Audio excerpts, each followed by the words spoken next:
नमस्कार, शब्द सांची विंध के समाचार बुलेटिन में आपका स्वागत है। आपके साथ मैं हूं सुषमा। शुरुआत करते हैं हेडलाइन से। रीवा में भतीजे ने चाचा पर किया जानलेवा हमला। रीवा में टमस नदी के पुल पर खेलते समय गिरने से 9 वर्षीय बच्चे की मौत। रीवा में अश्लील वीडियो देखने से रोकने पर पति ने की पत्नी की हत्या। रीवा में सड़क ना होने से एम्बुलेंस नहीं पहुंची, महिला की उपचार के अभाव में मौत। रीवा के ढेकहा चौराहे पर घायल अवस्था में मिली युवती। रीवा में पशु तस्करों पर बड़ी कार्रवाई, 25 मवेशी कराए मुक्त, 3 तस्कर गिरफ्तार। रीवा में जन सुनवाई में बीमारी से परेशान पीड़ित ने मांगी मदद। All India Gramin bank pensioner organisation की रीवा इकाई में नई कार्यकारिणी गठित। मैहर में चलती ट्रेन में चढ़ने की कोशिश में यूपी के एक शख्स की मौत। सतना के बृहस्पति कुंड में डूबे छात्रों का 2 दिन बाद शव बरामद। सीधी में घुसा 11 जंगली हाथियों का झुंड। वन विभाग ने ग्रामीण को किया सतर्क। सिंगरौली में एबीवीपी ने बेढ़न थाने का किया घेराव। अगले 4 दिनों तक एमपी में तेज बारिश का अलर्ट। जादू देखा है, हम दिखाते हैं। आप सोचिए, हम बनाते हैं। अपने घर या ऑफिस को सजाएं मनपसंद डिजाइन के कस्टमाइज वॉलपेपर्स, ब्लाइंड्स, पेंटिंग्स और लेजर कटिंग से बनी आकर्षक चीजों से। आज ही कॉल कीजिए 7611125428, क्योंकि आपकी कल्पनाओं को पंख देना भी जरूरी है। अब खबरें विस्तार से। रीवा जिले के सिमरिया थाना क्षेत्र के ग्राम चकदही में एक सनकी भतीजे ने अपने चाचा पर कुल्हाड़ी से प्राणघातक हमला कर दिया। गंभीर रूप से घायल चाचा दीनानाथ शुक्ल को उपचार के लिए संजय गांधी अस्पताल रीवा में भर्ती कराया गया। घटना की जानकारी देते हुए घायल के बेटे अंजनी शुक्ल ने बताया कि उनके चाचा के बेटे सुनील शुक्ल ने अचानक उनके पिता पर कुल्हाड़ी से हमला कर दिया। उन्होंने बताया कि हमले का कोई स्पष्ट कारण नहीं है और पहले से कोई विवाद भी नहीं था। अंजनी के अनुसार सुनील का व्यवहार सनकी जैसा है और वह पहले भी उनकी भाभी पर हमला कर चुका है। उन्होंने सुनील पर मारपीट और दादागिरी करने की आदत का आरोप लगाया है। पीड़ित परिवार ने घटना की सूचना पुलिस को दी और 100 डायल नंबर पर कॉल कर मदद मांगी। रीवा जिले के अंतरेला थाना क्षेत्र के पटेहरा बाजार में एक दुखद हादसा सामने आया है। 9 वर्षीय वेदांत गुप्ता जो दोस्तों के साथ तमस नदी के पुल पर खेल रहा था, तभी अचानक नीचे गिर गया और वह नदी की गहराइयों में समा गया। घटना की सूचना मिलते ही मौके पर पुलिस पहुंची और एसडीआरएफ की टीम की मदद से 24 घंटे की कड़ी मशक्कत के बाद बच्चे के शव को नदी से बाहर निकाला गया। शव को पोस्टमार्टम के बाद परिजनों को सौंप दिया गया है। पुलिस ने मर्ग कायम कर मामले की जांच शुरू कर दी है। मृतक बच्चे के बड़े पिता जगनारायण गुप्त ने बताया कि वेदांत अपने दोस्तों के साथ पुल पर खेल रहा था। इसी दौरान वह पाइप पर चढ़कर नदी में झांक रहा था, तभी उसका पैर फिसला और वह नदी में गिर गया। जब तक उसे बचाने का प्रयास किया जाता, तब तक वह बहुत देर हो चुकी थी। स्थानीय लोगों का कहना है कि पटेहरा पुल पर ऐसी कई घटनाएं पहले भी हो चुकी हैं, जिसके बावजूद प्रशासन द्वारा कोई ठोस कदम नहीं उठाया गया है। रीवा जिले के सथनी गांव में 28 जून की रात अशोक पटेल ने अपनी पत्नी पुष्पा पटेल की हत्या कर दी। पुलिस जांच में खुलासा हुआ है कि अश्लील वीडियो देखने से रोकने पर बहस के चलते गुस्से में आकर अशोक ने पत्नी को पहले पीटा और फिर कंबल से मुंह दबाकर मार डाला। उसने हत्या के बाद चोरी का रूप देने का प्रयास कर घर का सामान बिखरा दिया और सांप काटने का बहाना बनाया। पुलिस को अशोक की कहानी संदिग्ध लगी। उनके 8 साल के बेटे ने बताया कि माता पिता के बीच झगड़ा हुआ था, जिसके बाद सख्त पूछताछ में अशोक ने गुनाह कबूल लिया, जिसके अनुसार उसकी अश्लील वीडियो की लत इस अपराध की वजह बनी। पुलिस ने अशोक को गिरफ्तार कर मंगलवार को कोर्ट में पेश किया, जहां से उसे जेल भेज दिया गया। रीवा जिले के बैकुंठपुर थाना क्षेत्र अंतर्गत हिनौता पंचायत के ग्राम गोहिया में सड़क सुविधा के अभाव में एक महिला की जान चली गई। मृतिका सीता सिंह की तबीयत खराब होने पर परिजनों ने 108 एम्बुलेंस को सूचना दी, लेकिन 1.5 किलोमीटर तक सड़क न होने के कारण एम्बुलेंस गांव तक नहीं पहुंच सकी। परिणामतः सीता सिंह को समय पर उपचार न मिलने के चलते उसने तड़प तड़प कर दम तोड़ दिया। मृतिका के परिजन सुनील सिंह ने बताया कि गोहिया गाँव में सड़क की सुविधा नहीं रही हैं, जिसके चलते सीता सिंह को अस्पताल ले जाना संभव नहीं हो सका। उन्होंने बताया कि गांव में करीब 20 घरों की बस्ती है, लेकिन सड़क का निर्माण नहीं कराया गया है। बारिश के दिनों में स्थिति और बद से बदतर हो जाती है, जिसके कारण ग्रामीण घरों में नजरबंद हो जाते हैं। इस घटना से ग्रामीणों में आक्रोश व्याप्त है। रीवा शहर के सिविल लाइन थाना क्षेत्र अंतर्गत ढेकहा चौराहे के पास देर रात एक युवती गंभीर रूप से घायल अवस्था में सड़क के किनारे पड़ी मिली। आरोप है कि 3 अज्ञात लोगों ने युवती के साथ जमकर मारपीट की और उसे बेहोशी की हालत में सड़क पर छोड़कर फरार हो गए। राहगीरों की सूचना पर मौके पर पहुंची पुलिस ने युवती को संजय गांधी अस्पताल में भर्ती कराया, जहां उसका इलाज चल रहा है। पुलिस पूछताछ में युवती से खुद को मऊगंज जिले का निवासी बताया है।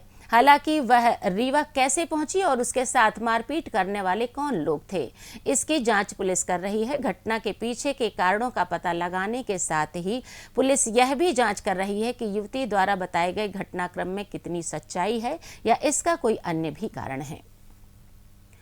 मध्य प्रदेश पुलिस महानिदेशक कैलाश मकवाना के निर्देश पर रीवा जोन के पुलिस महानिरीक्षक गौरव राजपूत के नेतृत्व में पशु तस्करी के खिलाफ सख्त कार्यवाही जारी है।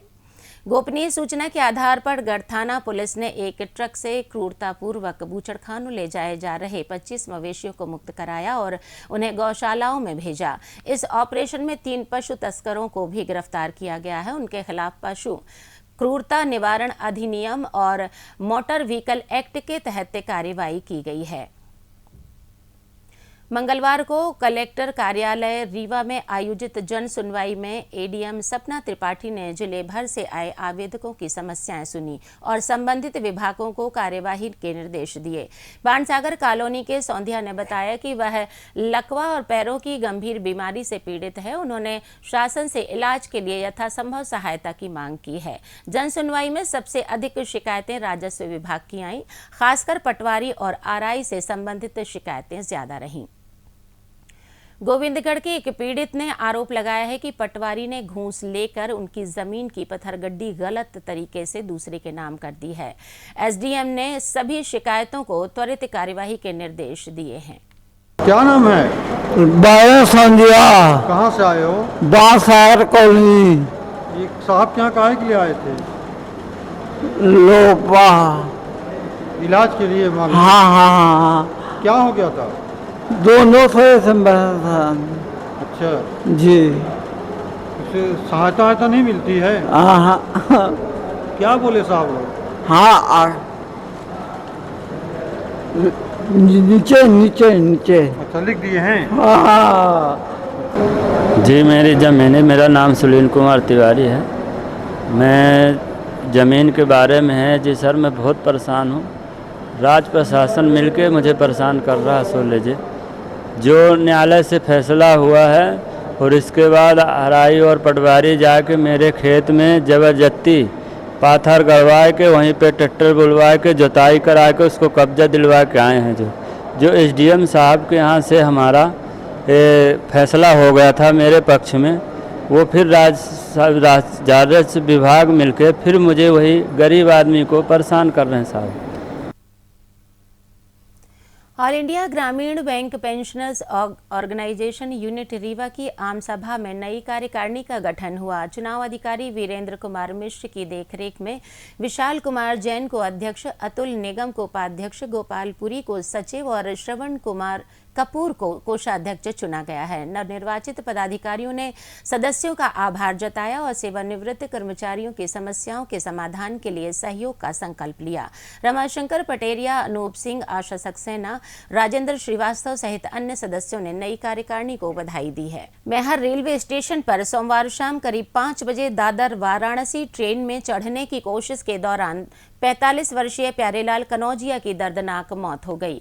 उत्तर प्रदेश के जौनपुर निवासी प्यारेलाल पानी लेने के लिए प्लेटफॉर्म पर उतरे थे।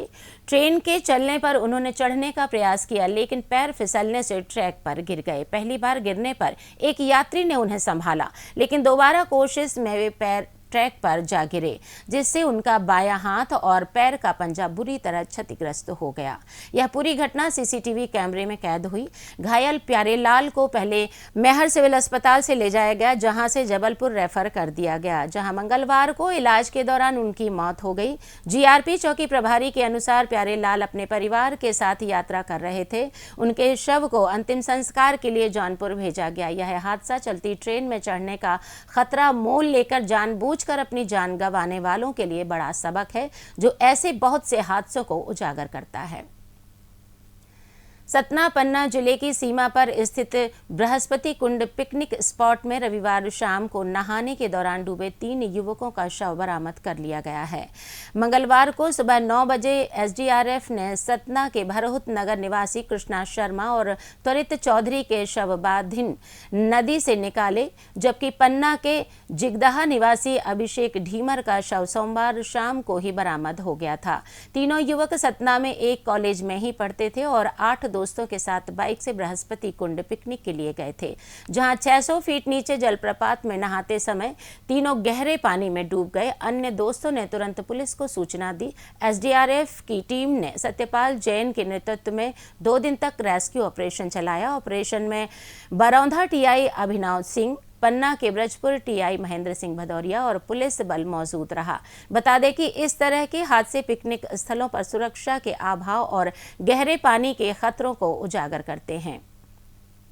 सीधी जिले में मंगलवार सुबह करीब 6:30 बजे 11 जंगली हाथियों का झुंड संजय टाइगर रिजर्व के परिक्षेत्र पौड़ी बीट डोमापाट उत्तर प्रदेश RF 307 के ताली चन्नी क्षेत्र में देखा गया। यह झुंड छत्तीसगढ़ सीमा से जिले में प्रवेश कर चुका है। वन मंडल अधिकारी राजेश कन्नाटी ने बताया कि यह हाथी दल छत्तीसगढ़ से नियमित रूप से आता जाता रहता है। पिछले 1 वर्ष में इस दल ने 8 लोगों की जान ली है और करीब 40 मकानों को भी नुकसान पहुंचाया है, साथ ही अनाज भी नष्ट किया है। वन विभाग ने ग्रामीणों से हाथियों के मूवमेंट वाले क्षेत्रों से दूर रहने की अपील की है। विभाग व्हाट्सएप ग्रुप, मुंडी और अन्य माध्यमों से स्थानीय लोगों को त्वरित सूचना कर ग्रामीणों को सतर्क रहने और किसी भी हलचल की जानकारी वन विभाग को देने के निर्देश दिए हैं। अखिल भारतीय विद्यार्थी परिषद और प्रधानमंत्री एक्सीलेंस कॉलेज के छात्रों ने मंगलवार को बैढ़न थाने का घेराव किया। प्रदर्शनकारी छात्रों ने कॉलेज के आसपास अतिक्रमण, जाम और छात्राओं के साथ छेड़छाड़ की बढ़ती घटनाओं के खिलाफ नारेबाजी की और थाना प्रभारी से मिलने की मांग की। एबीवीपी के छात्र नेता पंकज ने बताया कि कॉलेज मोड़ से कॉलेज तक का रास्ता अतिक्रमण के कारणों जाम की स्थिति में घिरा रहता है। इसके अलावा कॉलेज के आसपास आवारा व असामाजिक तत्वों का जमावड़ा भी रहता है, जो छात्राओं पर अभद्र टिप्पणियां करते हैं। इस संबंध में कई बार पुलिस की शिकायत की जा चुकी है, लेकिन अभी तक कोई ठोस कार्यवाही नहीं हुई है। मौके पर पहुंचे नगर पुलिस अधीक्षक एसपी परस्ते ने प्रदर्शनकारियों की मांगें सुनी और उनका ज्ञापन स्वीकार किया। उन्होंने छात्रों की समस्याओं के त्वरित समाधान का आश्वासन भी दिया है। एबीवीपी ने चेतावनी दी है कि यदि मांगें जल्द नहीं पूरी हुई तो आंदोलन को और तेज कर दिया जाएगा। मौसम की बात करें तो मध्य प्रदेश के करीब 30 जिलों में अति भारी से अति बारिश की चेतावनी जारी की गई है। मौसम विभाग के अनुसार अगले 24 घंटों में भोपाल, जबलपुर, ग्वालियर, चंबल, नर्मदापुरम और सागर संभाग में 2.5 से 8 इंच तक बारिश हो सकती है, जबकि इंदौर, उज्जैन संभाग में हल्की बारिश की संभावना है। प्रदेश के सबसे ऊंचे झरने मऊगंज जिले की बहुती जलप्रपात में पानी का तेज बहाव शुरू हो गया है, जिससे पर्यटक भी आकर्षित हो रहे हैं। वहीं श्योपुर जिले में सुबह से लगातार बारिश जारी है, जिसके चलते विजयपुर में क्वारी नदी उफान पर है। नदी के बढ़ते जलस्तर से निचली बस्तियों में बाढ़ का खतरा मंडरा रहा है। मौसम विभाग के अनुसार मध्य प्रदेश के ऊपर से एक मानसून टर्फ गुजर रही है, साथ ही एक अन्य टर्फ और साइक्लोनिक सर्कुलेशन सिस्टम का भी असर है। इनके कारण अगले 4 दिनों तक प्रदेश में तेज बारिश का अलर्ट जारी किया गया है। प्रशासन ने निचले इलाकों में रहने वाले लोगों को सतर्क रहने की सलाह दी है। अब जान लेते हैं शहर में कल होने वाले कार्यक्रम। रीवा जिला निःशक्त पुनर्वास केंद्र की जिला प्रबंधन समिति और राष्ट्रीय न्यास लोकल लेवल कमेटी की बैठक 2 जुलाई को सुबह 11 बजे से कलेक्ट्रेट सभागार में होगी। बैठक की अध्यक्षता कलेक्टर एवं कमेटी की प्रेसिडेंट प्रतिभा पाल करेंगी। इसी के साथ ये समाचार बुलेटिन समाप्त हुआ। कल फिर मिलेंगे नई खबरों के साथ। जुड़े रहिए शब्द साची विंध्य से, और विंध्य से जुड़ी तमाम खबरों के लिए हमारे चैनल को सब्सक्राइब कर दें। अपने आसपास की खबरें हम तक पहुंचाने के लिए स्क्रीन पर दिए गए नंबर पर आप संपर्क भी कर सकते हैं। धन्यवाद।